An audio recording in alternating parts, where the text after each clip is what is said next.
Thank you all so much for being here today and for your willingness to collaborate with everybody. And thank you so much for all the co-organizers and coordinators of this hybrid event, which is not an easy thing to do. So we will be just kicking off today's event, co-creating policy recommendations for a sustainable rural bioeconomy. And now that we have every technical problem solved, hopefully, cross your fingers, I will give the floor to go to the presentation mode. Here, I give the floor to our colleague Ephy Kouzi, who is going to talk about the Standing Liaison Round Table. Thank you so much, Ephy. Thank you. Good morning, everybody.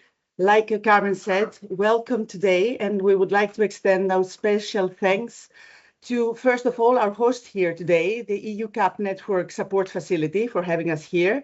I would like to thank you all representatives who came here, giving us your time, our online participants, but I would also like to extend a heartfelt thank you to all the projects represented here, part of our Standing Liaison Round Table, because collaboration is at the very center of our efforts, and they really helped us along the way. We each other helped in our respective activities through different things that we did together.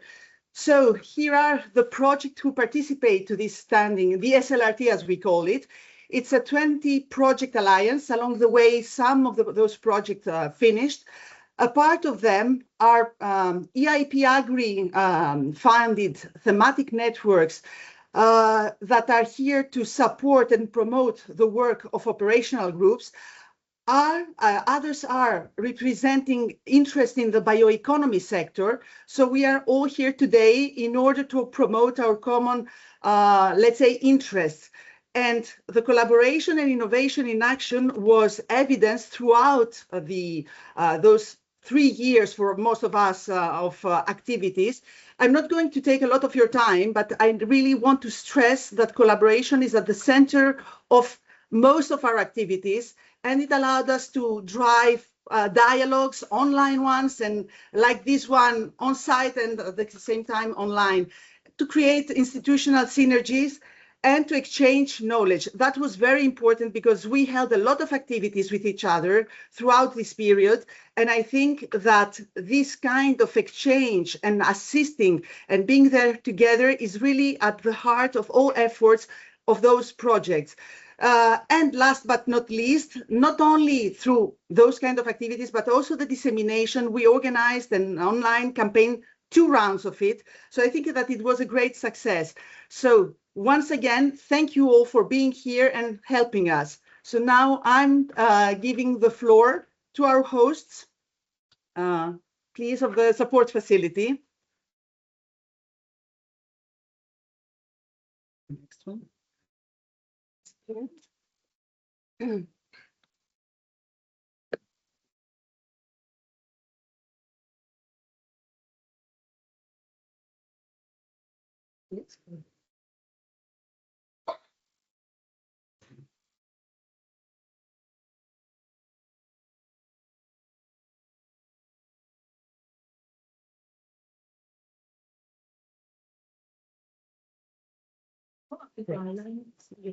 Okay, good.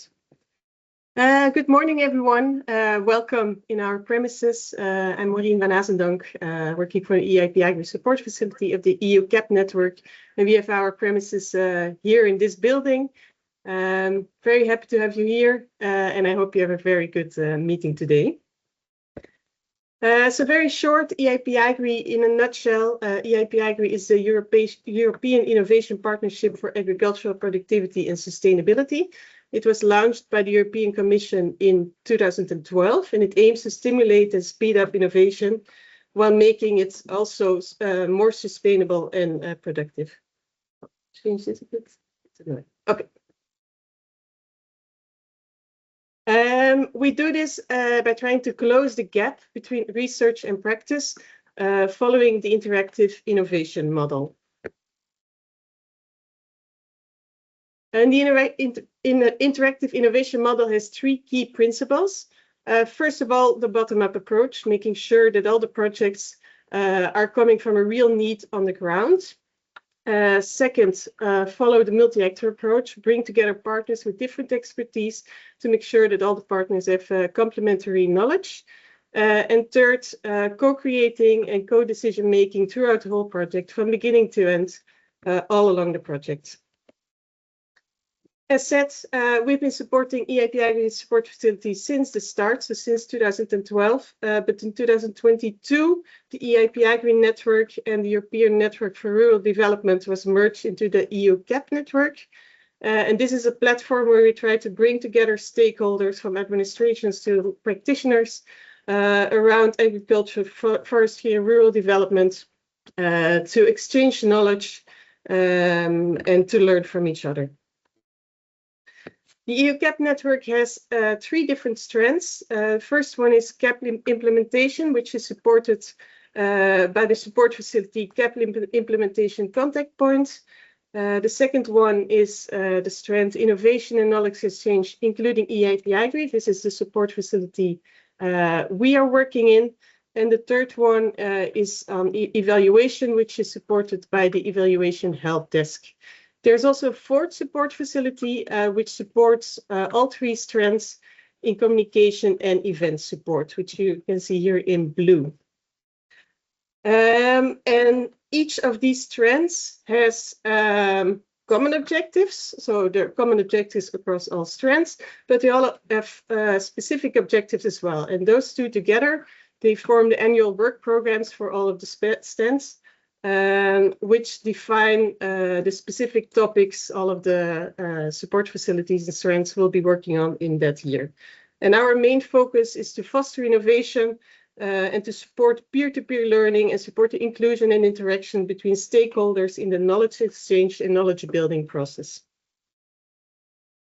To do that, we have many tools, many activities we organize throughout the year. First of all, we have a help desk, so anyone who has questions can always reach us through phone, through email, and we always try to support and help. We also organize a lot of networking activities.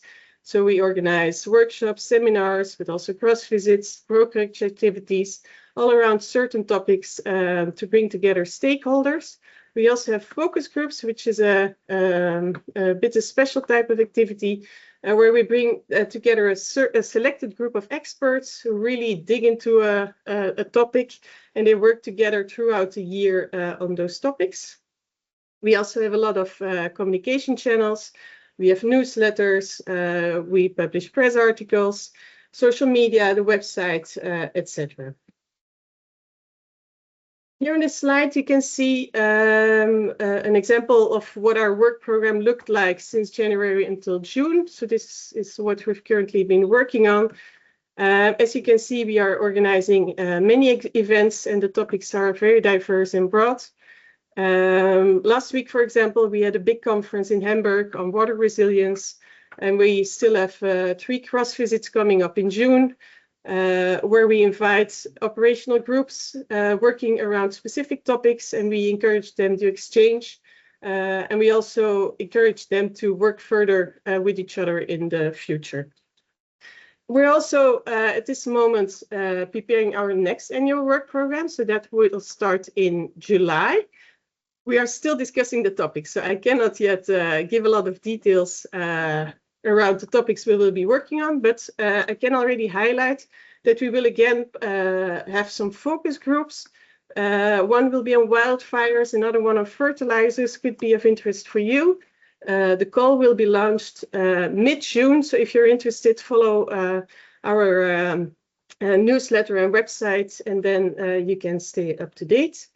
In the interest of time, I will not go over all the events we have here, but the links are in the slides. They can be shared afterwards. So if you're interested, follow the links and they will direct you to the event web pages where you can find all the information and the reports, etc. To conclude, I will also highlight a few things you can find on our website because there's a lot of information there. First, there's an option to propose networking topics for our future events. So if you have an idea or a question you think would be useful to address either in the EUCAP network or in the support facility, EIP support facility, you can suggest a topic here. All topics suggested until January will be taken into account for the next work program. So now it's a bit too late for the upcoming work program, but you can still suggest topics throughout the year, and then they will be taken up the following year. When you suggest a topic, please try to make it concrete and elaborate it a bit, because if it's not concrete or doesn't have a lot of information, then we cannot take it further into account. We also have the EIP Agri project database, which has many projects. There are more than 5,000 EIP Agri projects in there and more than 14,000 practice abstracts, all practice driven with practical solutions, and they are submitted by the member states and our agent project coordinators. So there's been a quality check there. You can find the links here as well. And as you can see here, all of these projects, they are, there's a very diverse type of projects in the database, going from plants and horticulture, but also, for example, more than 500 projects around circular economy. So I really invite you to take a look at our database and explore what's there. We also produce many publications throughout the year. We have press articles, magazines, brochures, fact sheets, videos. We produce research needs for practice. So it's really a lot of publications. Take a look at the website as well. You can find everything there.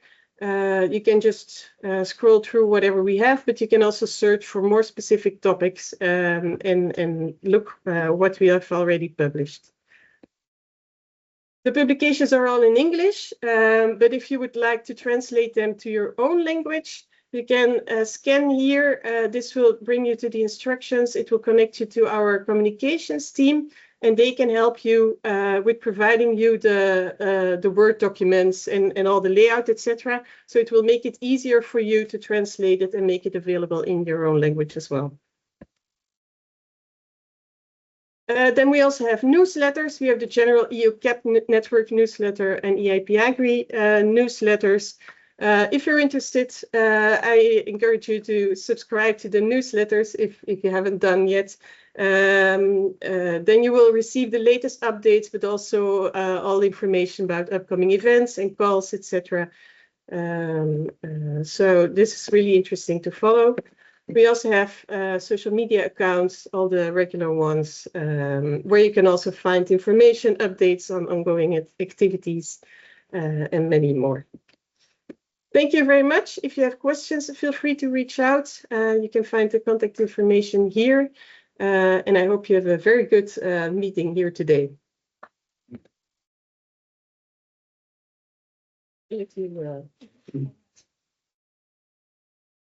Thank you, everyone. I believe now our colleague from CREA, Patrizia Borsotto, will explain the workshops for later on in the day. Do you want to share the slide? You want people to see it here? You want people to see it? Okay.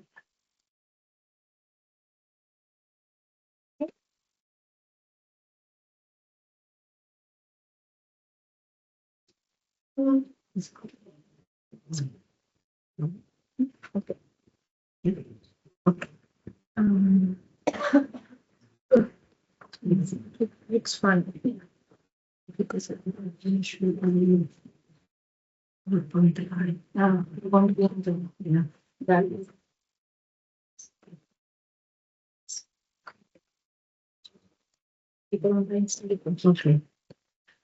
Thank you, everybody. And I also had to thanks to our host and our colleague from the 7 projects that are involved in this meeting for preparing it together.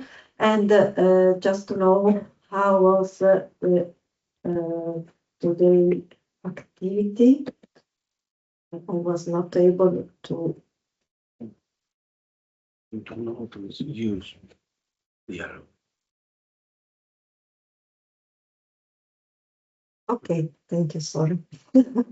As you see from the program, we have the first section that starts now. We are in plenary, so both who are present in Brussels and who are online are still in this room.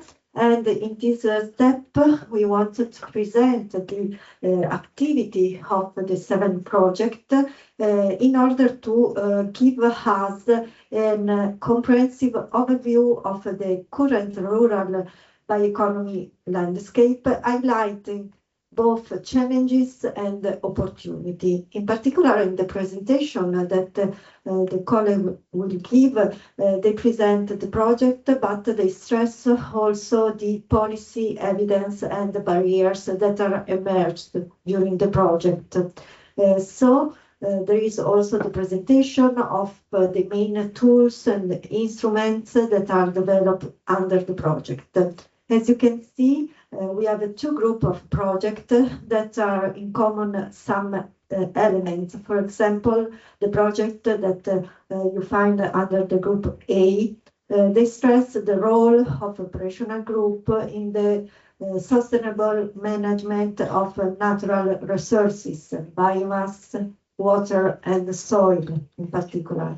While in the group B, they deal with the impact on bioeconomy, on the stakeholder and future growth, and they stress the EU regulation under this activity, and they deal with the bio-based value chain, the rural bioeconomy in a fair business models, the circular bio-based product and the sustainable end of life, as well as the decentralization on green BioReFarmeries for grassland and biomass. So this is the 2 group, and now we start with the presentation. Then we move to the section 2, that is a section that is co-produced in which all of us are involved in an active way.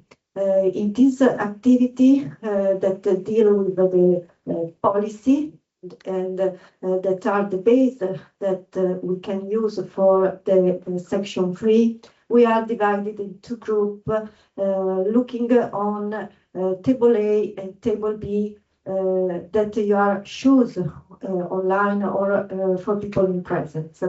What are the main goals? The table A, as I see, is focused on the role of operational group, and we try to identify how could be the care recommendation. We can try to identify barriers and stakeholder and prioritize action that can stress the role of operational group in sustainable management of natural resources.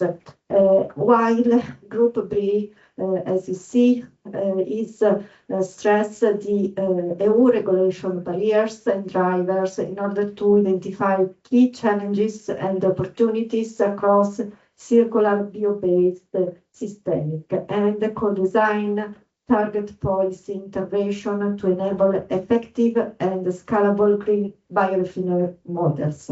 Both the table deal with a participatory approach.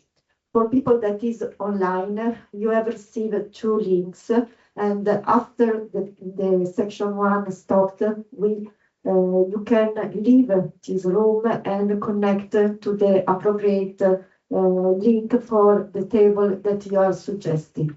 The colleague online will give you again the link on the chat when is the moment.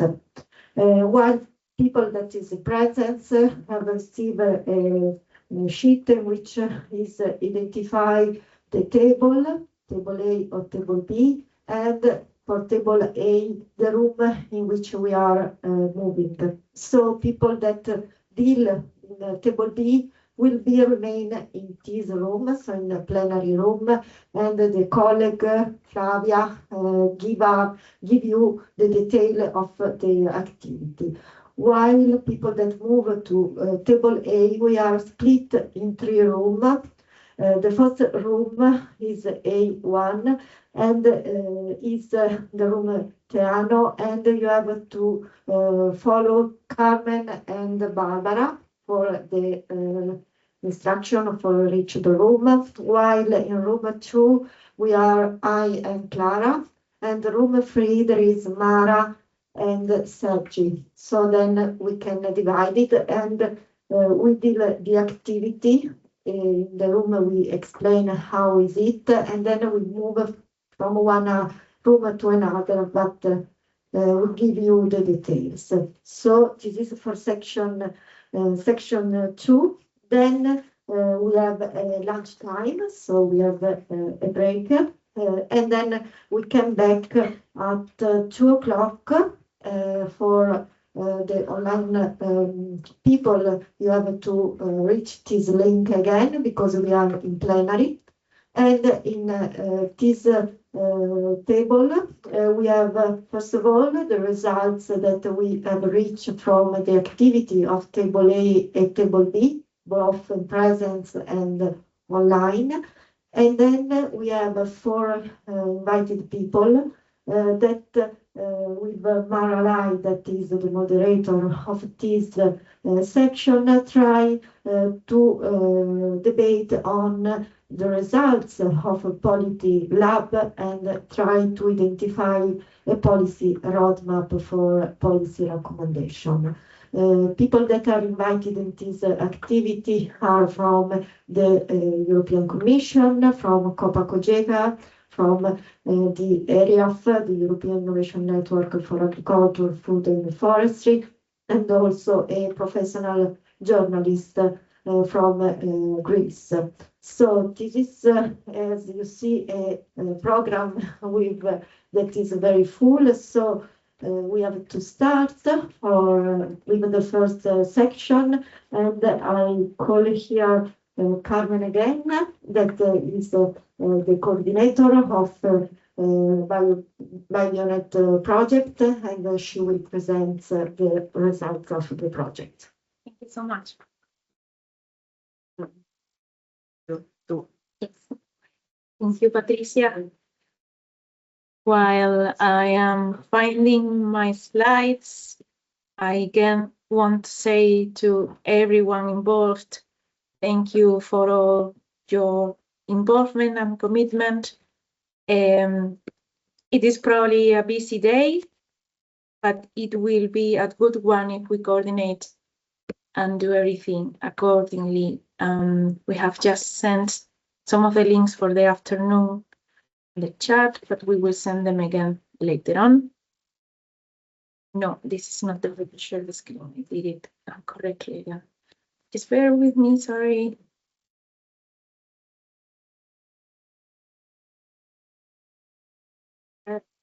Yeah.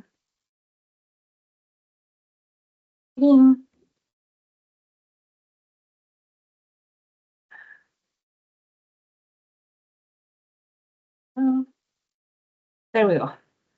Hello? You hear me? Perfect. Thank you so much again. As Patrizia said, I'm Carmen Girón Domínguez. I work in Munster Technological University in Ireland, and I'm the project coordinator of the Horizon Europe project BBioNets, which is another thematic network like the other ones projects that we are here today, talking and analyzing about operational groups in the EAP. My presentation specifically is aligned with the thematic of the project. It's about the valorization of agricultural and forestry residues and byproducts through bio-based technologies. And we will say a lot of bio-based technologies throughout the day. We call them BBTs for short, okay? So that's what we meant for BBTs, bio-based technologies. So BBioNets is, as I said, Horizon Europe thematic network project. The idea of the project was born because we wanted to support primary producers, specifically agriculture and forestry primary producers, through knowledge transfer, trying to share more information to them and make that information more available. So they can be more involved in the early stages of the agriculture and forestry supply chains. Within the BBioNet projects, as I said, we talk all the time about bio-based technologies, but that not only include technologies, it also includes solutions and practices, not only from operational groups, but also from other projects like Horizon projects or any national activities that will be deemed relevant within the bio-based technologies and solutions. We basically want to promote and advance the work that is already existing there. We don't want to reinvent the wheel. We only want to share what is already being done by great researchers and forest and primary producers, basically trying to contribute to boost agriculture and silviculture economic growth in an environmentally sustainable way. So as I said earlier, what is a bio-based technology?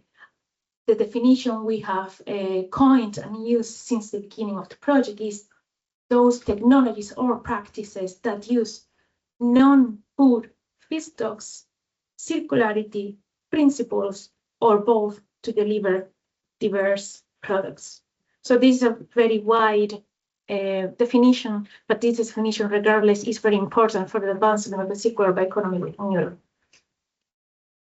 So these are three small examples of BBTs. The first one is related to the energy sector. Basically, this is a very high-level description of a BBT, but just imagine energy production using fruit tree pruning wood that generates farm-scale gasifiers. That will be considered a BBT. Also, another type of BBT will be those that generate animal feedstock, which could be pressed cake and protein for cattle and pig feed, using green BioReFarmeries, processing grasses and green leaves, basically extracting protein and fiber from grasses and green leaves in order to create feed for animals. And the last example is soil management that we have here, which is basically creation of biochar for soil amendment purposes, feed and other applications produced with pyrolysis from various waste streams that could be included in the pyrolysis. So these are just a handful of BBT. This is not restrictive by any means. So one of the things I wanted to highlight today about the BBioNets project is our network of people that we work with every day.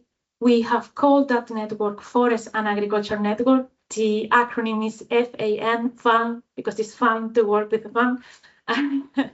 Just a little joke. At the moment, we have 104 organizations in total involved with the BBioNets project throughout the countries that are involved in the project, 6 countries, Ireland, Italy, Spain, Czech Republic, Greece, and Poland. And I just wanted to share here these pie charts because you can, on the right-hand side, you can see that 55% of that network that we work with and that have helped us create the results, 55% of them are primary producers or advisors that work day-to-day closely with the primary producers.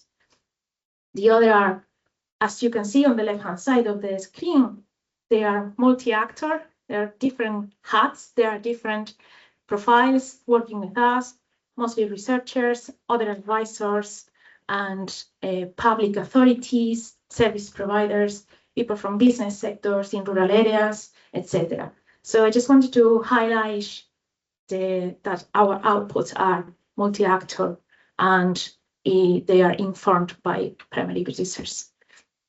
And this was achieved thanks to the great work of the knowledge transfer. We've done knowledge transfer inside the countries. As you can see on the left-hand side, we have created these networks in each of the countries in the project, but also we have had multiple online events engaging and facilitating interaction amongst countries.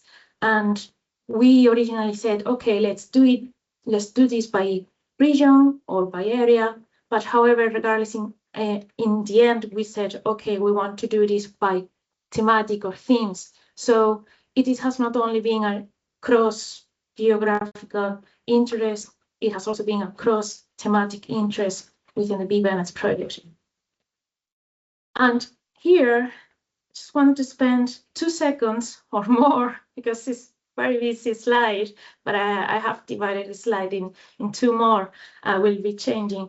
I just want to have a quick and very big overview of what we've been doing on the project so far. We are close to the end of the project, though. That's very sad. But I just want you to know that we have had very four very big let's say steps, not the steps, but phases of the project. We started identifying the needs and resources of the foresters and agriculture or farmers in each country, trying to validate what they have, trying to make sure that we understand what they need. And as you can see, I don't know if you can see my pointer, but as you can see on the top of the slide, we have per country identified some needs in each of the countries. In Italy, chief sustainable materials. In Spain, greater focus on financial and support for circular bioeconomy. In Greece, farmers and education access to technology should be prioritized. In Czech Republic, value chain development and biomass innovation. In Ireland, shared infrastructure and in funding collaboration. And in Poland, optimizing forestry resources and carbon-rich biomass. Now, these are needs that have been identified within the context of the project. These are needs that have been identified within the framework of the project, and we know that there are many needs that are not being included due to the scope or time limitations, and we are very aware of that because our network is very invested and tell us all that they need. But these are the ones that align really well with the project, and those are the ones that we went forward with. After this identification that we did through a number of workshops and co-creation activities, we matched the needs with an inventory of bio-based technologies and solutions that we have collected throughout the implementation of the project. CREA has been the leader of that inventory creation, and that matching of technologies and solutions to the needs, this has been done through an assessment tool that we have developed, and I'm going to share this slide because I want to show you the online repository that our colleagues from the IONG in Poland have developed with the input from everybody in the project, and you can access here in the QR code. And I just want to flag or highlight that every result of the project is here, and also it can be accessed through the EU CAP network and the EU Farm Book. You can see 4 links in the knowledge platform. On the top left side, you have that inventory of bio-based technologies that we have collected.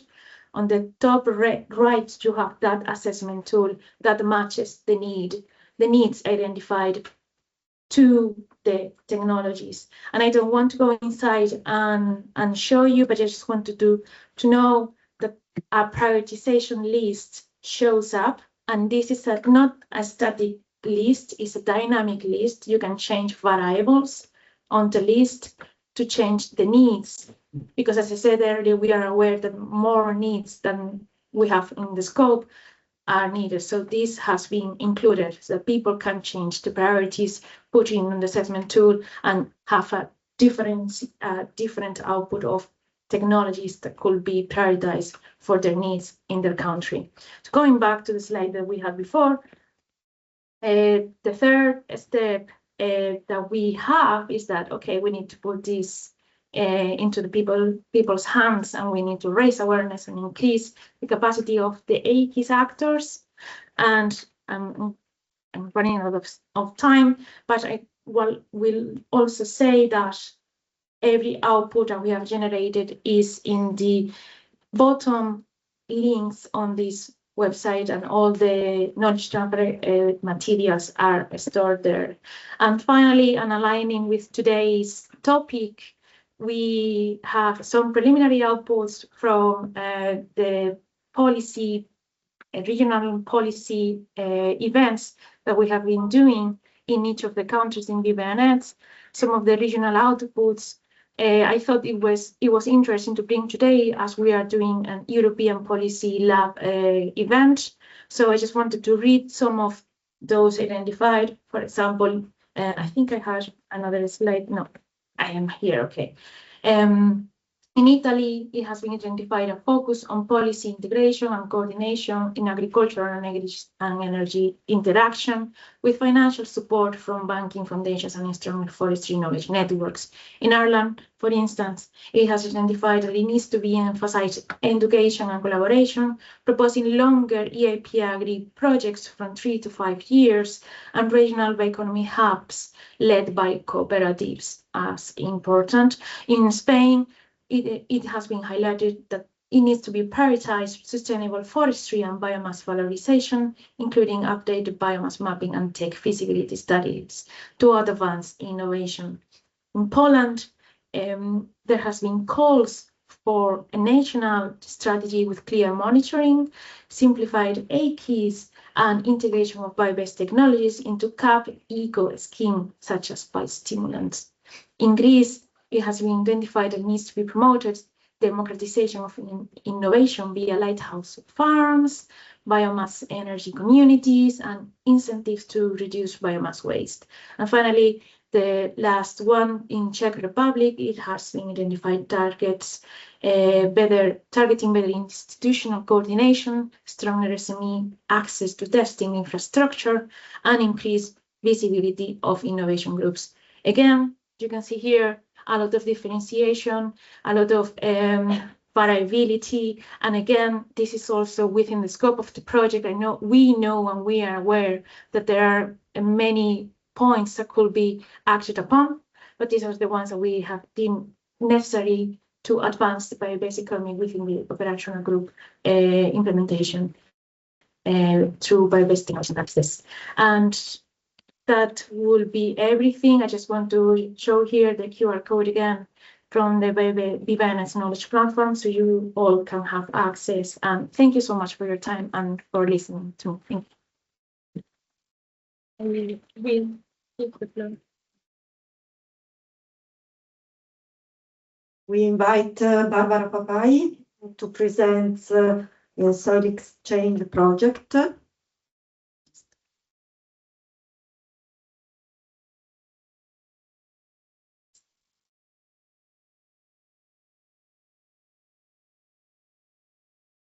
Sure. The window. Sort of change. You can do this. You can change it. People look at you from this camera. All right. Great. All right, so welcome everyone. It's really nice to see all of you. I'm Barbara Papai from Innomind BIH. We are based in Hungary and we are the coordinators of soil exchange. I myself, let's call myself the project lead, but we have a nice team of coordination. So today I'm going to present to you how soil exchange supports the cross-border knowledge exchange on sustainable soil management. To understand the background of soil exchange, why we initiated soil exchange back then, now almost 3 years ago. The first challenge was environmental. We see an increasing amount of issues that farmers has to face regarding to soil management practices. There is an increasing climate vulnerability that is directly affecting the European agriculture. And what we also see is that the main issue is not that the innovation in the field doesn't exist, but that there is a low uptake of the practices from the farmer side. And then this leads us to the second challenge, which is the knowledge and implementation gaps. As also Carmen highlighted, and as what BBioNets, our sister project, is also working on, is that we see that there is a significant amount of research results and EIP Agri outputs, but they are often remain fragmented. What farmers say is that there are available digital tools and decision support system, but they're very often too complex and not or fully adapted to the local conditions. It's also difficult for non-technical users to taken advantage of them. And the farmers' involvement is limited in these innovation processes. And last but not least, even though I must highlight that this was 3 years ago, so since then a lot of these points where there is a lot of steps that the Commission, the CAMP network has done to solve this issue, but farmers still has to comply with a lot of European targets, and there's still lack of a lot of practical guidance that actually is usable for them and easy to access, let's say. So that's why that's how we arrived to soil exchange and the activities of soil exchange. So the project aims to accelerate the adoption of sustainable soil and farm management practices across Europe by following the AQUAGRI's innovation principles through the multi-actor approach, multi-actor and bottom-up approach by connecting the farmers, operational groups, advisors, researchers, and the AQUIS actors, policymakers. How we do this? We have 4 main steps. Let's say we collect the available knowledge from these SSM, sustainable soil management related issues, and we harmonize them in an easier to understand way into a common database, so that it's easier not only to understand but also to compare between different regional contexts and different countries. Then we validate them with the farmers and the practitioners that is actually useful for them and is actually adding value to their everyday activities. And then last but not least, we try to disseminate them Europe-wide in an easy to understand format, which is not always easy because we have a lot of research results, and I think every one of us knows that it's not an easy task to translate research results into a language that is easy to understand even for those who has not a research background. But we are trying. And how we are trying, we arrive to the practical aspect of the project. We have a network of 9 main countries, and in these main 9 countries, we organize national nodes where we continuously organize engagement activities, including workshops and webinars. There are some countries that it's easier, and there are some others where it's more difficult, but we have at very least one of each in every year. Even I'm proud to say that at least 2. So we have quite a lot, quite several. And through these engagement activities, we, at the beginning of the project, we conducted 2 surveys. One is related to the operational experiences of operational groups, and the other one, on this first one, we have over 140 feedbacks, and on the second one, which is a more technical survey, directly focusing on sustainable soil management practices and the adoption of the farmers. Here we have almost 400 feedbacks. So this was a really great base for us to see what are the actual needs of the farmers and the practitioners. And on this, well, also on this and some other activities, namely wide and extensive data collection activity conducted with the members of the national nodes. We collected over 60 actual practices with a lot of details that we uploaded into a common digital dashboard. This is available through this QR code. If you're interested, you can see even on your phone. It's an interactive map where you can see a lot of details about these practices. And out of these over 60 practices, we, with our knowledge board, which is a board of experts, researchers, also practitioners, we collected the best of the best 18 practices based on 3 criteria, which is climate change resilience, soil health improvement, and adaptability. we choose these 18 practices, and for these 18 practice, we are preparing training packages, which includes farm demonstration videos, adaptation guidelines, fact sheets, and practice abstracts. Additional practice abstract because so more in details, because in general on the dashboard each practice has a lot of details in a practice summary. Yes, so these are in a nutshell, let's say the outcomes and planned outcomes, because not everything yet available. And so connecting this information to today's event, I took some insights from the two surveys. We have a very detailed analysis of the second survey, which is available on our website, but to bring some policy evidence, or what is very interesting to build the discussion of today on, is that we have seen from these surveys that although the awareness of the sustainable practices exceeds 90% for many methods, the implementation is what is remaining significantly lower. So here we see a major implementation gap. The reasons behind it, what the farmers said, over 80% of them identified economic constraints as the main barrier to adopting these practices, and over 20% highlighted the policy frameworks as a major obstacle, showing that these current regulations and support schemes are still not enough sufficient to enable the adoption.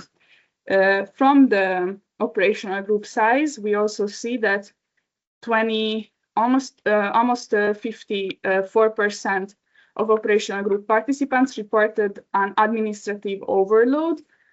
And indeed, the most requested improvements were the simplification of the application process, faster payment processes, less administrative burden, and long-term financing mechanisms.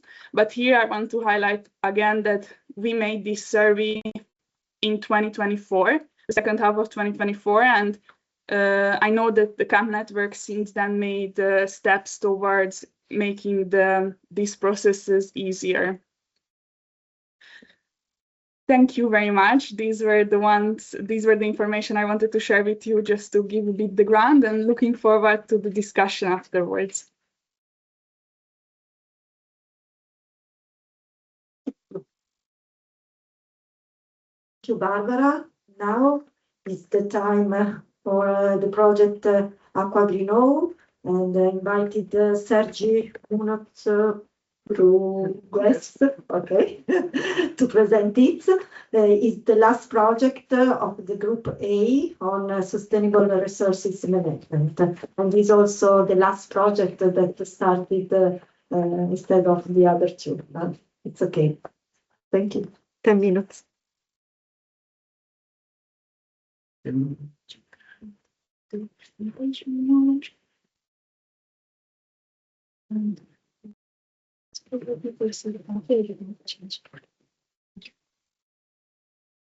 Okay.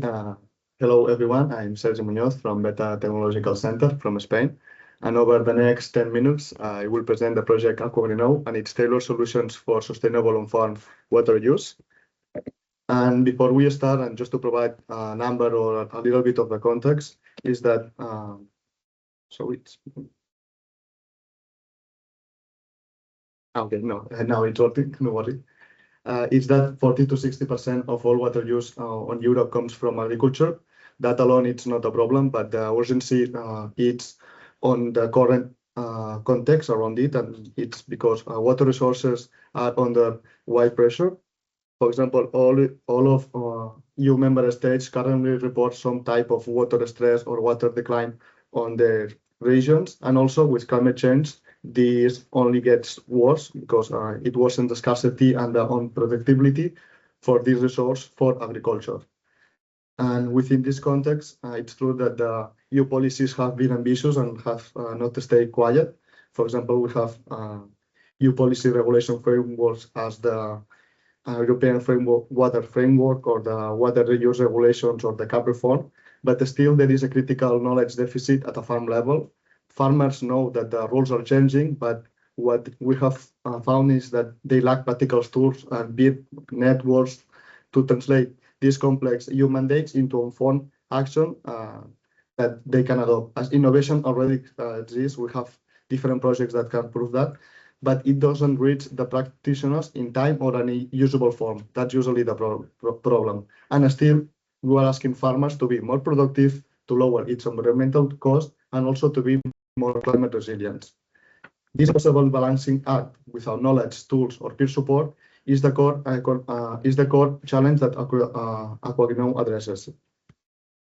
So to sum up a little bit, AQUAGRI-KNOW objective is to aim or to improve on farm water management by collecting, translating, and sharing the knowledge from 12 different operational groups that are from Spain, Cyprus, Italy, Poland, and Belgium, and translating the outcomes into practical farmer-friendly tools that can support practices that are more sustainable with this resource.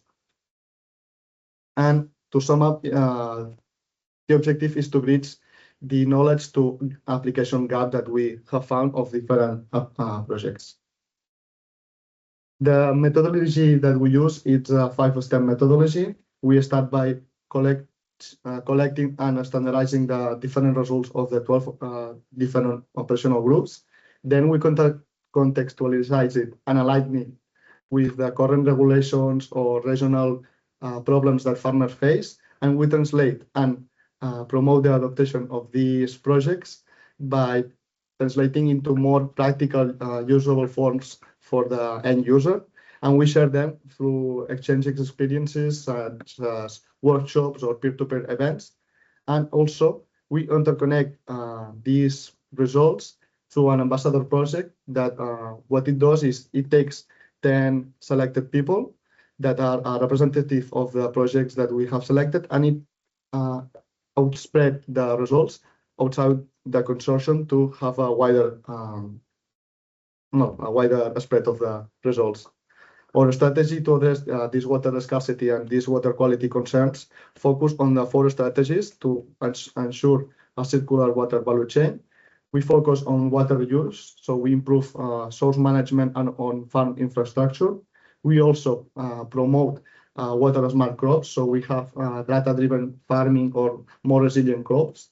At the same time, we work with water and soil interference, so we work or promote the projects or the results of project that on groundwater protection and soil regeneration. And lastly, we also have water reuse projects that promote these cross-section synergies and on-site technologies in order to provide a second life to water that has already been used but can be recycled inside the processes. And now, because innovation is only transformative when it reaches the practitioners, what we are actually delivering for this with this project, it's a metadata based on efficient water management that collects the outcomes from the 12 operational groups selected, and also includes cost benefit and a sustainability analysis to facilitate for practitioners to look what it works, how it works, and why can benefit them on, or how can they implement it. We also have thematic roadmaps and regional social labs, so we can border the results of these practices and also co-assess with end users if these projects or the results align with what they are currently facing or the regulations. In terms of material, we provide 40 practice abstracts, 4 interactive booklets that have interviews, QR, and all other more interactive materials. It also, we promote or we improve an existing decision support system, so farmers can take decision on a more database approach. In terms of education, we have a massive online open course that, together with farming and agricultural schools, includes some material for improving the curriculum of the end users, of farmers, of agricultural schools. And in terms of policy, through diverse knowledge dissemination, transfer, and advocacy strategies, we have a community of thematic networks and also a focus group of water efficient management within the EUCAP network. And also we will make public 2 policy briefs on recommendations to improve or help regulations to make based decisions. And lastly, the AQUAGRI-KNOW Ambassadors Program, that it includes the guidelines, the selection, and the maintaining of these 10 different ambassadors, so they can have the technical assistance of the different projects to try and spread and upscale the different initiatives that they have been trained on. So to sum up, we provide them with what we call the ambassador suitcase, that is just a little collection of the knowledge to translate it on other regions. And now regarding the policy evidence on the barriers that the project have faced, thanks to the work package 2 and the policy mapping and the regional social labs done by our colleagues of CREA, we have found that all the results on the different projects have a policy alignment of 9 out of 10. This means that the results are aligned with or are correct or are coherently reflected with the CAP and the EU Water Acts regulations. And also we found out, thanks to the regional social labs, that there is existing policy and innovation systems that most easily support irrigation performance or crop adaptations than, for example, other projects that focus more on soil water regeneration or circular water systems. And at the same time, when we focus on the barriers that farmers face in order to uptake these results, as we have found out that the outcomes of the projects are currently reflecting the regulations, we found that the barriers are not so much policy related, but enabling situations to adopt these projects. For example, some of the most typical problems are technically complexity of the technologies or at high upfront investments that usually slows a little bit the uptake of these results. Also, we have found out that fragmented and unstable rules or permittings, for example, for the use technologies usually slows the adoption of these technologies. And finally, especially for small farmers, scaling needs some investment aid and some cooperation and some advisory support in order to make these technologies accessible for the different farms. And lastly, the key findings was that innovations remains more established for the water use and the water small crops. And the other ones that are more water soil interference or water reuse require a stronger support, clearer rules, and piloted funding in order to be more accessible and be more adopted on the different regions that we have studied. Thank you all for your attention, and if you have any doubt or questions, we can speak later. Thank you.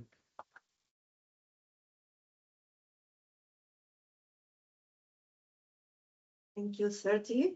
And now we move to the second group of project that deal with regulatory frameworks and enabling environmental for bio-based value chains. And now is the time of the project BRILIAN, and I invited Maider Gomez-Palmero for a presentation. Just we show the slide.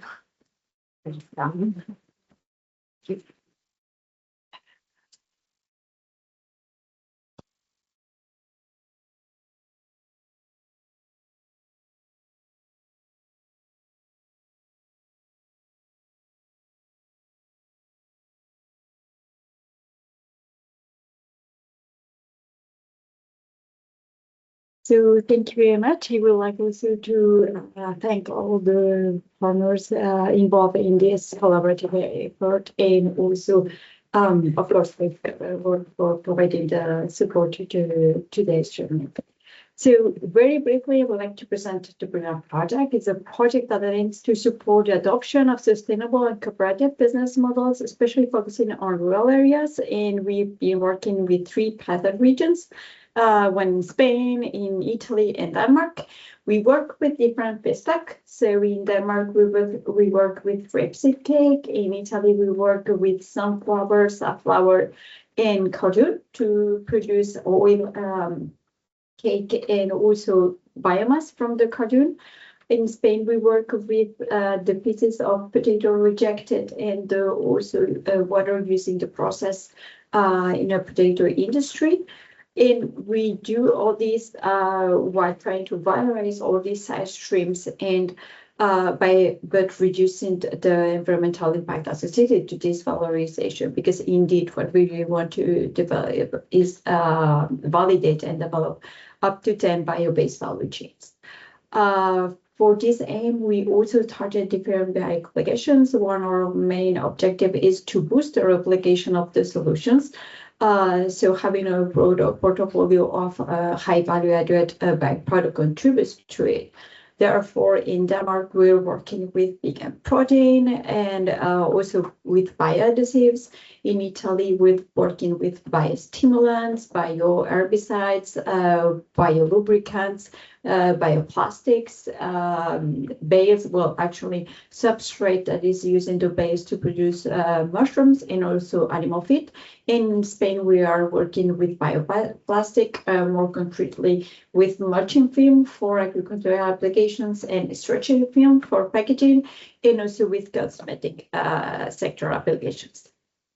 One of the objectives we also envisaged was to try to focus on primary producers as one of the main actors of those bio-based value chains. So we were trying to develop those solutions in order to also provide a source to diversify their income by valorizing those byproducts and also reducing the risk on this investment.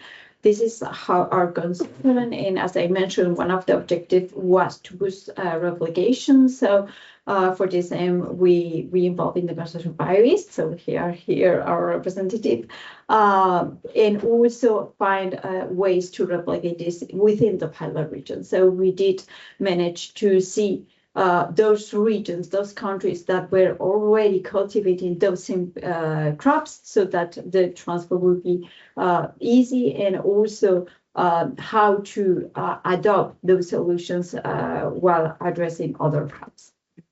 Some of the challenges we did identify already at proposal stage were to demonstrate the suitability of the supply of those bio-based feedstock, also to address legal and political barriers, to demonstrate economic feasibility of those solutions, to address social issues, especially focusing on consumer acceptance, to validate the technologies at industrial scale, and also to promote schemes that will enable to reduce the environmental impact of those valorization bio-based solutions. This is our concept, what we have developed, and I would just like to highlight a few concepts that might be relevant.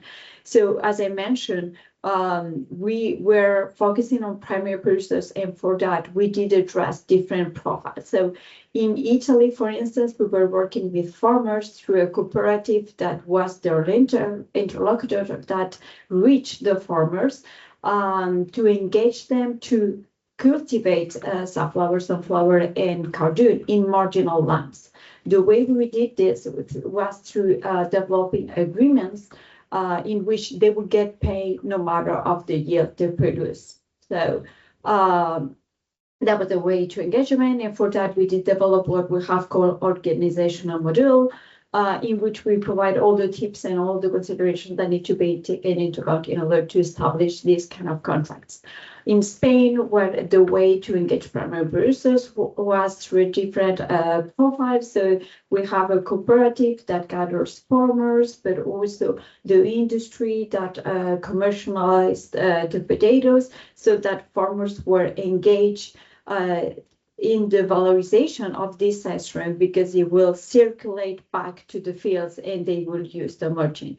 And in Denmark, we have a different profile in which we have an agri-industry with just regular supply contracts. So we try to reach different profiles and see how the engagement of primary producers could be done.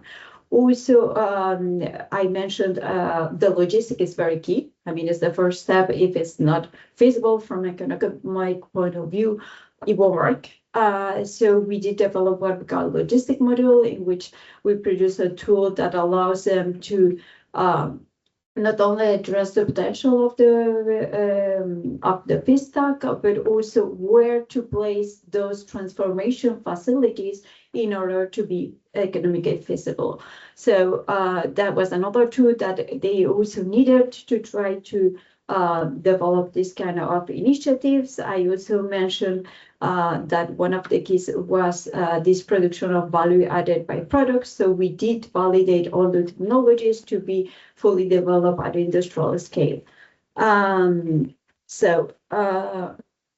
Getting back to what brings us today. So about policy, one of the structures we have in the BRILIAN project is what we have called Rural Farmers, which not only gather farmers, but those were one of our target audience, but also research, technological centers, policymakers, industrial players, and so on, which is a multi-stakeholder group. What we created was to support the social acceptance of those biosolutions, to promote also this sustainable supply chain, the policy update, especially for primary producers, because of course they are well aware of what regulations, laws, directives directly affect their traditional business model. But when it comes to this new potential bio-based business model, they just don't have the time to really go through all directives, laws that can affect them. So they were really interested on having this very practical abstract on what can affect this kind of bio-based initiatives that can actually yield opportunities for them. Also, we wanted to address this replicability and be able to identify these potential replicators. Why it matters, why this kind of stakeholder group matters is because it allows us to connect stakeholders across the value chain, and this has been proven. It also helps gather feedback from project results. It also improves the trust and the awareness and knowledge exchange. It also contributed to the social readiness. Some key insights that we have already collected were the interest on practical project results. I think that is common among all of us. We have already seen that. It also about exchanging information with peers, about the policy update that I already mentioned, and also how this contributed to exploring opportunities. What this policy update that we did was done through what we call policy bulletins.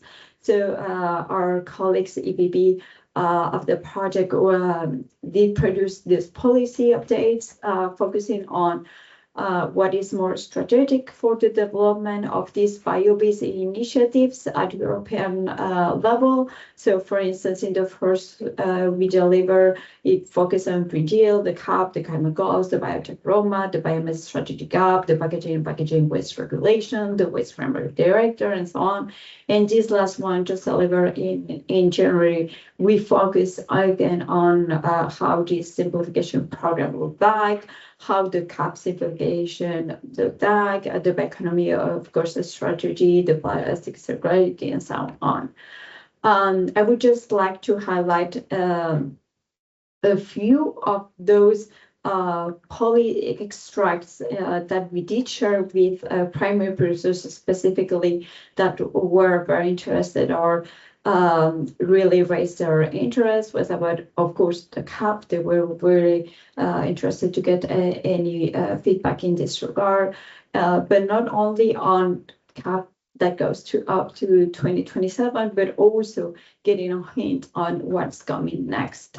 Why is this relevant for them? Well, they saw this as how this possibility to diversify the traditional business model through these bio-based value chains could contribute to produce an additional income for them.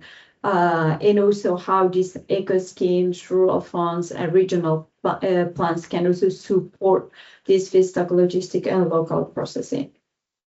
On the environmental framework, just a few examples. We did share with them the Soil Monitoring Directive, the Nature Restoration Law and Water Resilience, and the carbon farming. Well, all of them had a direct impact since, for instance, for the soil monitoring, it contributes to support investor confidence on how the improvement of long-term feedstock productivity can be achieved regarding the nature restoration, on how this potential compensation and rural development opportunities can look like in the regional context. And for the carbon farming, of course, these voluntary certification schemes can support a new revenue stream for carbon, peatland restoration, and so on. So at the end, looking at the impact matters of bio-based business model, this policy impact differ across feedstock, conversion, product design, finance, and market update. And there are challenges, just so I highlight a few of them in each one of them.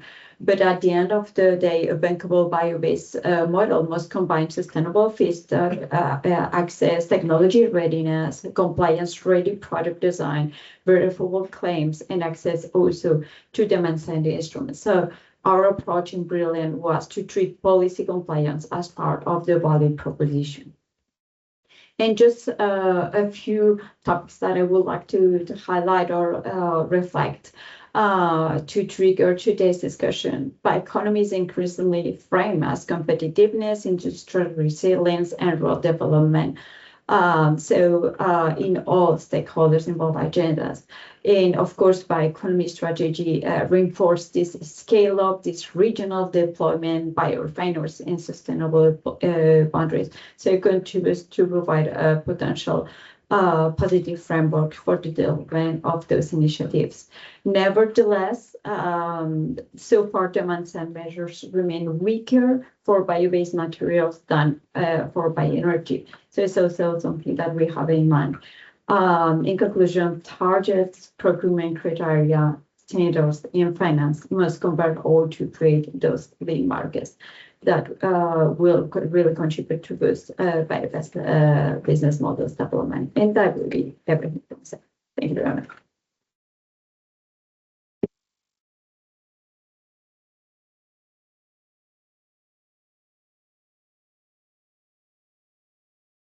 Very much. Now is the time of the project C4B, and Flavia Marucci will be presenting. Thank you.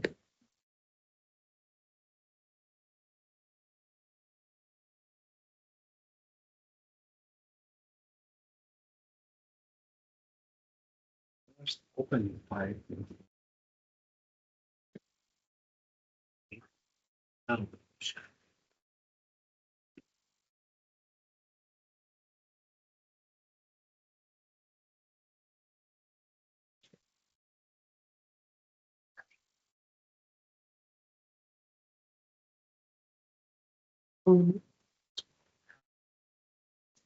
Okay. Hi, everyone. Good morning. Thank you all for being with us today. Today, I'm going to present the C4B project. My name is Marucci, and I'm from AQUAGRI, Italy. My presentation is going to be a little bit different from the other presentation we had until now. I'm going to focus a little bit more about the first output of our project, and then I'm going to try and make a connection to the main topics and the main themes that we're going to discuss today about policies. But first of all, just to give you in a nutshell what C4B is. C4B is a REA project that aims at accelerating the development of rural communities and their economic viability by developing new, fair, and sustainable business model for different agriculture and forestry value chains. This means that the models that we are designing are designed to balance the share of power and profits across different novel bio-based value chains and to enhance the cooperation among farmers, foresters, and the industry. What we tried to do with the first part of the project was to look at the challenges that we see in the bioeconomy sectors and try and find solutions that can address those problems. So we started to enucleate some main groups of challenges, and we found out that there are three main categories that we can refer to. The first one is about economic and structural challenges. As we are all aware, we have a lack of involvement of primary producers in bioeconomy in different activities that we have, also in our project. And what we try to do is to include primary producers as much as possible through a structured multi-actoral approach. This means having them as a core of our research to engage them in the creation of the event that we are going to deliver for them and with them, and also to provide them with tools that they can use not just for the project and the activities that we do with them, but also in their everyday life. And this is, for example, what we aim to do with the C4B Stakeholder Panel, which is an online platform in which they can find events, information, materials that are produced by the C4B consortium, but they are also related to the work of other projects that are working on similar topics. And they can find tools, information, contacts that they can use in their everyday life. Linked to what I was discussing in the previous slide, there is also the challenge about the unfair distribution of benefits along the bio-based value chains that puts primary producers in a disadvantaged position. What we try to do is, again, to try and balance the share of power and profits. And to do so, we work on enhancing the cooperation among farmers, the forestry, and the industries with the activities that we do with our consortium. And most of all, and this is the core of our project, to create with them and for them new fair and sustainable business models that are based on the analysis of the case studies that we have in our project. This point may seem a little bit strange at this point of the presentation, but I'm going to get to this in a second. There is actually a lack of fair and business models. We do have a lot of projects that are working on them, but sometimes I would say the majority of the times when we produce these new business models, after the end of the project, these business models are not used anymore and not used and produced by the primary producers themselves. So what we try to do is to avoid this and to demonstrate the scalability and replicability of the C4B business models by inviting primary producers to try and test them in different geographical areas in different financial contexts. And we do that by supporting them with open calls. That is one of the main tools when it comes to financial support to third parties to give the financial support to stimulate the uptake of the business models that we're working on. As for the second group of challenges, we saw that from a regulatory and policy point of view, there is a strong need for research and innovation priorities and policy guidance for supporting member states, implementing what can be a realistic and effective national CAP strategy plan, but also to support the EU bioeconomy strategy. And we try to do that by promoting bioeconomy-related intervention in the CAP and by actively engaging diverse stakeholders through our consortium, through the platform that we created, and also with the synergies of other projects working on the same topics. As for the third group of challenges, we recognized in our study that there is a limited understanding of bio-based value chains. And we try to advance this understanding by carrying out a holistic analysis that consider multiple aspects that goes from technological factors, business model and business environments, primary producer behavior, contractual agreements and ownership, fairness and power, balance and sustainability. All these elements are discussed with researchers, but especially with primary producers to better understand their perspective and include them in the evaluation that we are implementing. And last but not least, and I'm going back to a point that was already raised in this very same slide, is the fact that in general, there is it's quite difficult to scale and replicate the business models that are created. And along with the open calls that I already mentioned, something we try to do is to develop new indicators to evaluate the impact that these business models can have on farmers, foresters, and rural actors, and to assess the sustainability benefits of these business models, to see what happens basically when we put them in the real world and to test. So I'm going to repeat myself again, but what's the innovation in this project? The main core of the C4B project is these very sustainable business models that we're working on. We have 9 business models, and here on the slide there is a sum up of the models that we created using the triple-layered business model canvas and fairness principles, with primary producers at the core of this research, at the development, at the testing and implementation of the business models themselves. If you want to learn more about the business model, please come and talk to me later. Let's have a conversation on that. But you can also scan this QR code here on the slide to find more information. And most importantly, at this very same QR code, you can find all the information to apply to the open calls that I mentioned. On June 1st, so just in a few days, we're going to open the open calls to found 8 projects with up to 60K per project of 1 year, in which primary producers, but also small entities and small consortia can apply with an idea of project to try and test and scale up the business models. Everything is reported on the website, which is going to be uploaded in the next few days with some additional information. But again, if you have any questions, feel free to send me an email or just reach out to me later on today so that we can discuss about it. And now, what we are here for, policy. So we are at a little bit a different stage from the other projects that are pretty much advanced, since the policy evidence, the policy insights that we're going to have for our project are actually something that is going to come from the analysis of the case studies that we already did last year, the business models that we are finalizing, and then the results of the projects that were financed with the open calls that are just about to start. So what I can offer as a basis of the discussion today is the result of an early stage research that we did with Wageningen Research, that is one of the partners in our consortium, on bioeconomy strategy and CAP measures. We created an online questionnaire with different targets, and then we shared with the case study owners from our project, primary producers, and the stakeholders from the C4B panel. And what we have here is just a list of the main points that we found from the results of the questionnaire. So first of all, we see that stakeholders are generally aware of the EU bioeconomy strategy, especially those working in institutions and project roles. And this is no surprise. But what we saw is that there is not a uniform, homogeneous understanding of the CAP measures. Many of the questionnaires we received highlighted how bureaucracy, limited fundings, eligibility criteria, and fragmented policies are not clear, and these are barriers for them to participate into the policy creation.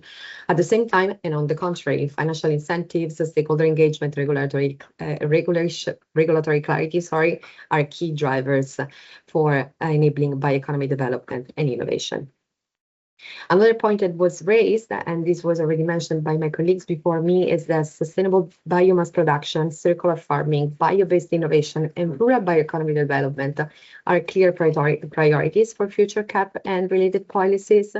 And about what is going to happen with the CAP is that bioeconomic targeted CAP measures are needed and requested by the people that are about to work with them, and as well as awareness and capacity building initiative that can improve the uptake of the CAP opportunities.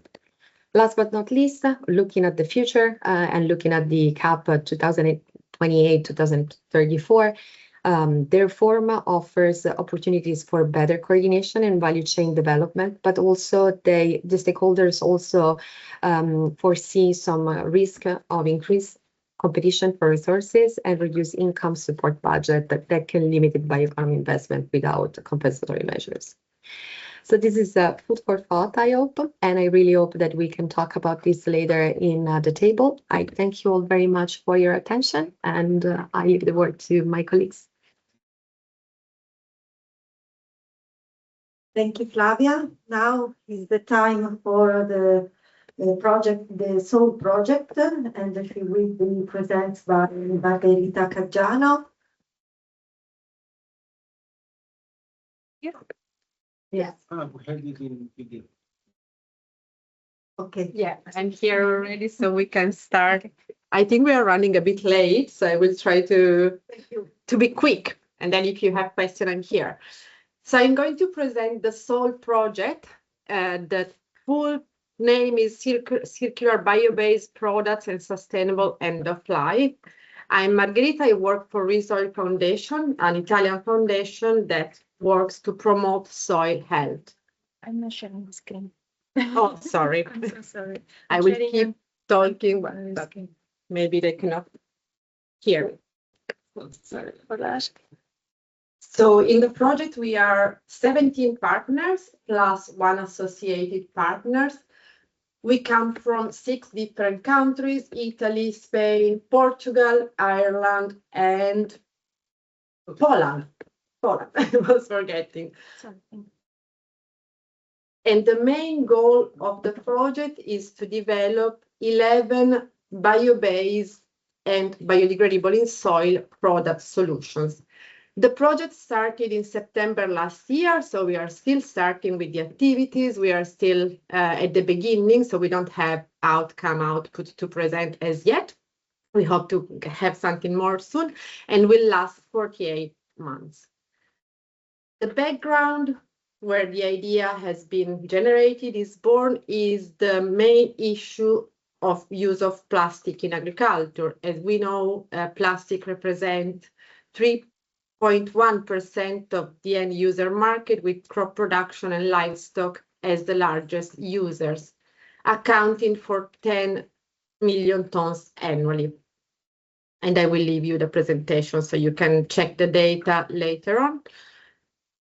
The environmental impact generated by this scenario is an impact on soil and crop, with accumulation of mulching film residues in soils and reduced agricultural productivity, health and wildlife risk, pollution and contamination, and climate contribution from fossil-based plastic production. So here is where the SOUL project starts. We are working to develop novel biomaterials with high renewable material content with a minimum of 95% of renewable raw materials for all the application, and biodegradable in soil. And all the solution can have different end-of-life options depending on the application. So they can be compostable, recyclable, reusable, and biodegradable in soil. All the solutions are characterized by these 5 pillars, I would say. Renewability, we already said that.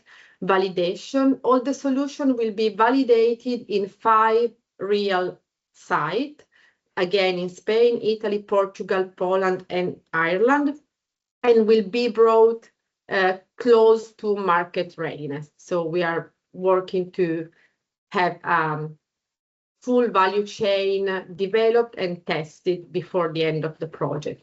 Replicability is another pillar of the project. So products with direct exposure to soil or at high risk of dispersion in the open environment, even in other sectors than the ones studied in the project. And we will work to ensure cross-fertilizations between sectors. Flexible production, ensuring that the solution will meet different application needs in terms of mechanical properties. And as I say, they will be suitable for different end-of-life options. And last but not least, pillars. We are applying a safe and sustainable by design model and combining biodegradability in soil with different end-of-life options. The main objective, as I said before, is to develop and bring to the market novel bio-based and biodegradable in soil product solutions. And they we aim to achieve three main goals. This solution will be able to reduce carbon footprint, help to preserve soil quality, of course, by avoiding microplastic and pollutions, and provide various end-of-life alternatives. This is a crucial point of our project, and that's why it's been repeated several times in the presentation, because it's not just about biodegradation in soil, but the goal is to offer several end-of-life options, while ensuring compliance, of course, with regulation and supporting the transition to a circular bioeconomy. That's the cross key in the whole project. Going a bit more in details about the objectives, we will scale up at TRL 8 the production of novel high renewable content biomaterials. We are developing these biomaterials with enzymes for ad hoc degradation in open environments. We aim to develop bio-based, high-performing, biodegradable in soil product solution by means of industrial technologies. And we will demonstrate the performance of these product solution by testing them in real conditions across different climatic zones and in different applications. These bioplastics, biodegradable in soil and bio-based solution can be applied across different sectors, agriculture, of course, but also sport, leisure fields, and other sector of application. And then I already talked about the safe and sustainable by design model.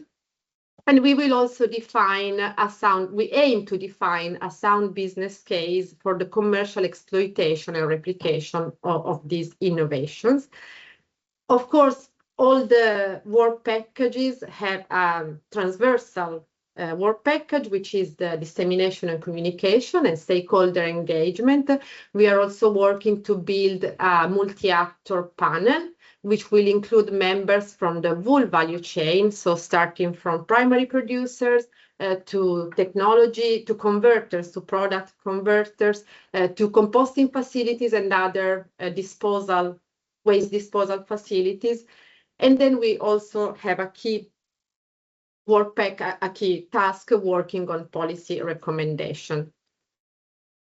Here you can see some image of our 11 bio-based and biodegradable in soil product solution. The list starts from mulch film. We have monolayer and multi-layer mulch film.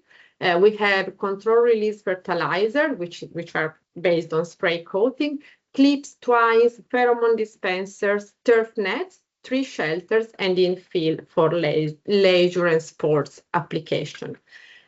All the solutions aim to be able to work with existing plastic manufacturing technologies and perform well during their use, so be suitable for the use they are aimed at. And of course, as I said, fully biodegrading soil.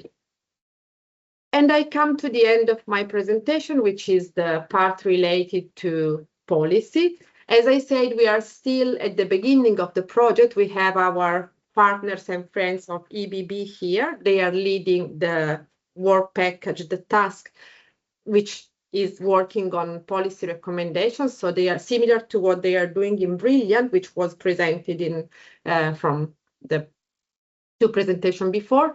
They are producing policy brief, monitoring what happened at the European and national level in terms of policy related to the product developed in soil, and they are keeping all the partners up to date about policy updates, and we will soon publish information about these topics on the soil website. You can see the link to the website later on. So here I have mainly collected the main dossier that we are monitoring because they are relevant to the soil project.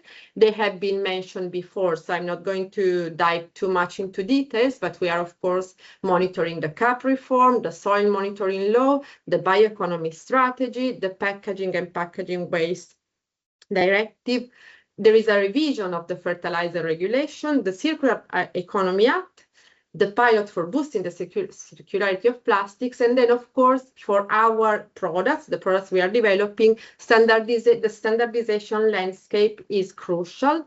You may be aware that the EN 13432 standard that is under revision. The ISO standard for biodegradable in soil products at the moment covers only mulch film, but some other products, such as the ones I mentioned before, are not specifically covered by the standard. There are verification programs that already verify also biodegradable in soil products that are not mulch film, but there is no harmonized standard. There is a lack of standard for marine biodegradation. And then, of course, we are monitoring all these standardization program to ensure they can align, that our product align with the standardization landscape. Here I have highlighted the main risk that we have encountered so far. But again, we are still starting, so we will explore more and further during the course of the project.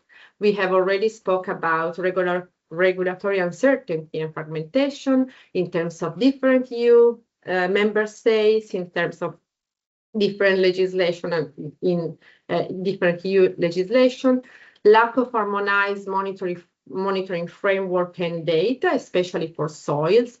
We are seeing these also in a lot of projects funded by the Mission Soil or by other programs. There is no harmonized framework for soil monitoring, and that's crucial to be able to have data that are comparable.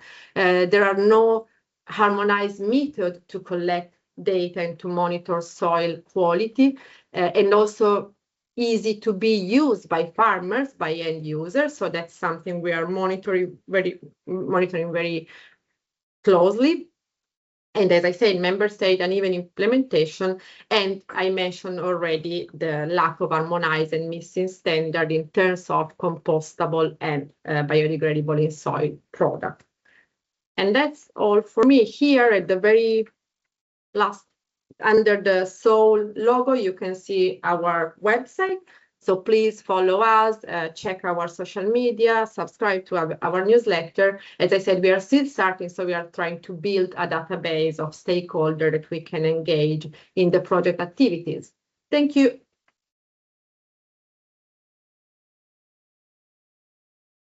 Thank you, Margherita. Now is the time for the project Rural Bioeconomy, and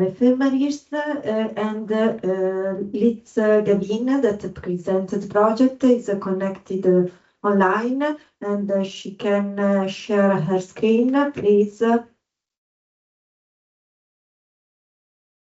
Liz, you are. Yes, good morning, everyone. Just let me get this Good here. morning. So now we see the program. Yeah, just one moment.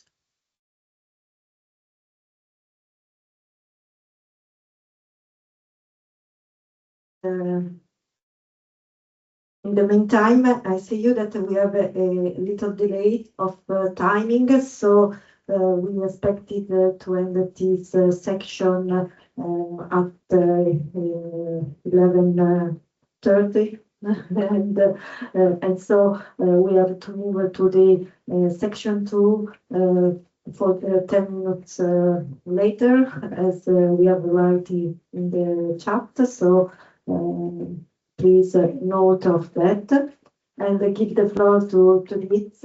Great. I ask you to remain in the timing that we have decided. Thank you. Okay, thank you, Patrizia. So good morning, everyone. Apologies that I couldn't be with you in person today.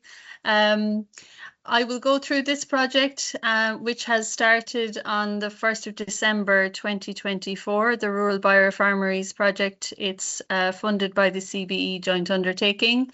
It's an 8.7 million demonstration initiative, and our coordinator is based at Munster Technological University, and I'm Liz Gavin. I'm representing NUA Fund, and we're supporting the project management and some stakeholder engagement on this project. So we have 19 partners across 8 EU countries, and it's all about grass biorefining. And I'm pleased to say that the project has 3 demo sites across Europe, one here in Ireland at the Farm 0C location here in the south of Ireland. We've one at Aarhus University's Green Biorefining Demonstration Platform in Denmark, and one at Wageningen's Application Centre for Renewable Resources in the Netherlands.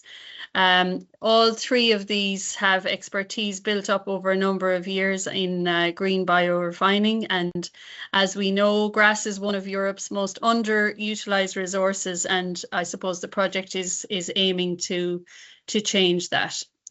So if I look at the project objectives from the environmental point of view, the idea would be, of course, to foster more sustainable practices from grassland farmers, while also having a positive socioeconomic and environmental impact. What we're trying to do here is optimize a small-scale, decentralized green biorefinery system specifically designed for grassland regions. And critically, we're identifying the regulatory barriers that prevent it from scaling. This isn't research, I suppose, to be put on a shelf. As we're all knowing, we need demonstration at farm scale. We need farmers to see what the results of these projects can look like in real life, as has been said by other speakers today. And it is designed in this project to be replicated across Europe. Economically, we're working directly with farmers to develop new revenue streams, because, as we said, the sustainability transition will only work if it works for people on the land, and converting grass, in this case, to high-value bio-based products, which in our case in this project would include proteins, flavors, antimicrobials, packaging materials.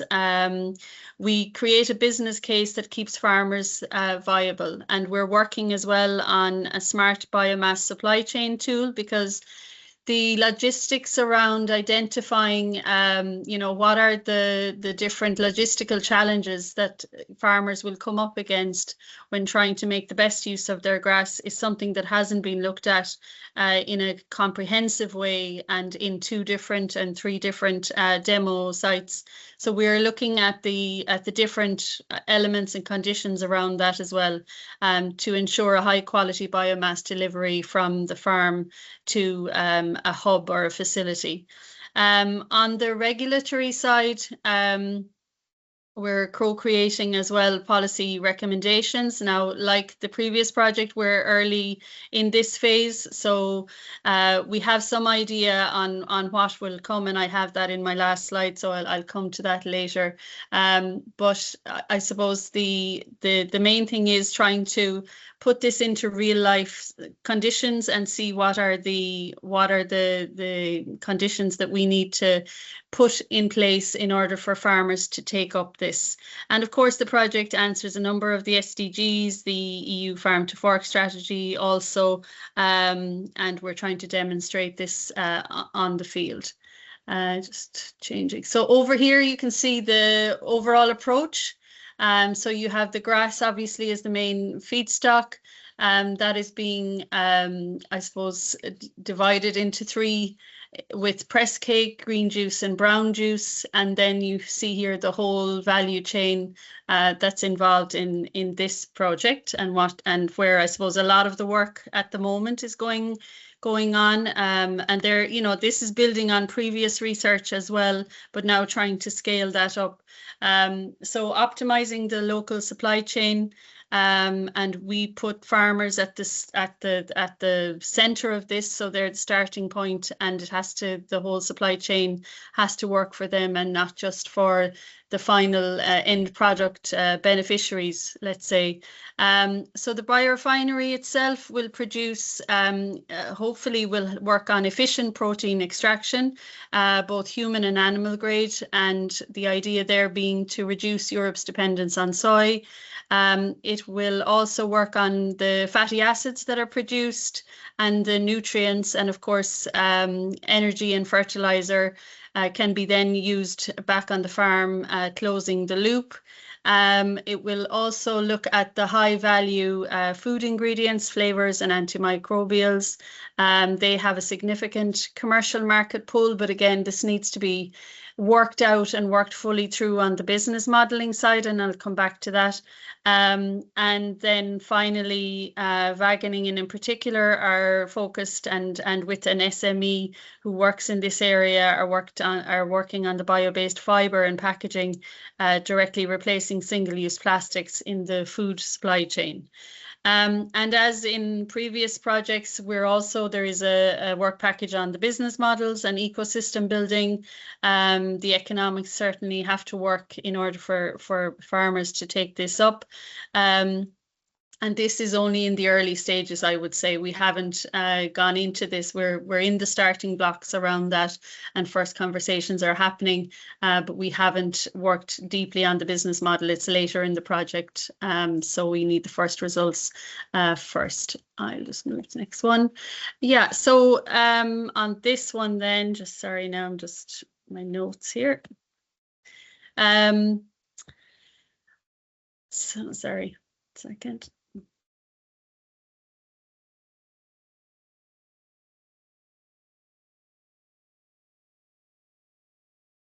One. Yeah, so I suppose, as I said, the supply chain management toolkit is a really important part at the beginning of the approach.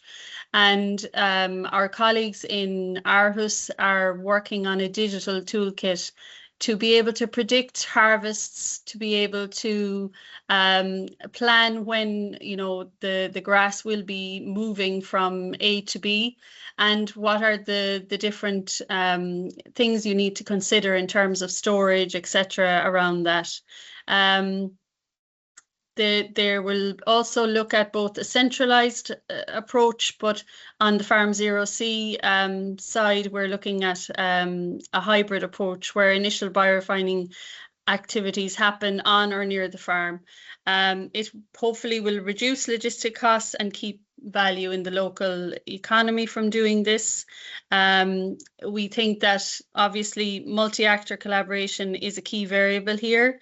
While this project brings together researchers, it also brings together farmers, cooperatives. We have a very significant co-op here in Cork that is involved and is fully engaged with the project, with the farm and with this project. And we're trying to also have, I suppose, a durable ecosystem that will survive beyond this project's life cycle. The project will also look at sustainability in terms of the LCA, a social LCA, a techno-economic analysis, and what are the considerations that need to be given in terms also of biodiversity. And Farm Zero C itself is, you know, is very well known here in Ireland for many actions around biodiversity. And again, we're just trying to see how this can be validated in terms of a business model that can work for farmers. And then by having farmers involved and seeing this building out, we're hoping to build farmer confidence in these kind of rural bioeconomy initiatives going forward.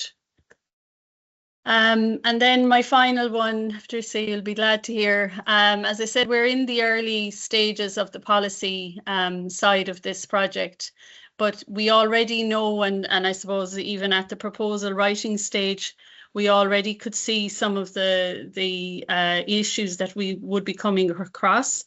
And regulatory complexity is one of those. The deployment of decentralized biorefineries cuts across agriculture, waste classification, environmental permitting, and bio-based product frameworks.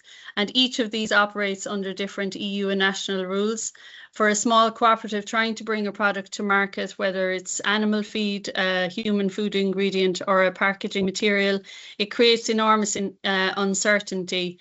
And I suppose this project will look at how to give some clarity on some of these and feed into policy around that. There are also things around investment barriers for smaller rural actors. So the cooperative model seems to be one way of facing this.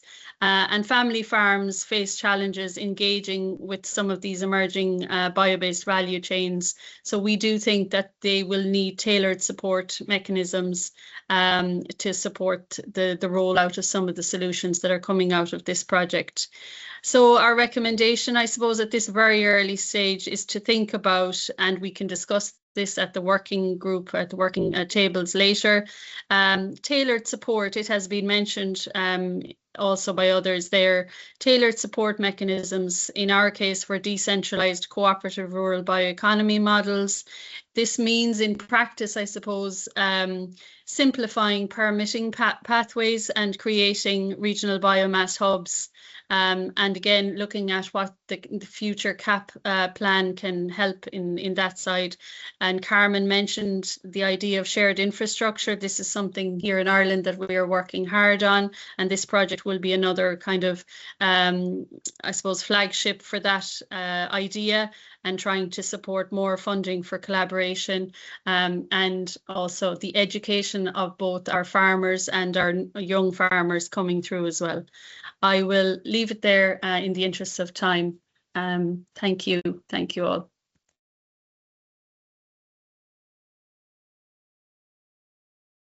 Thank you, Lisa.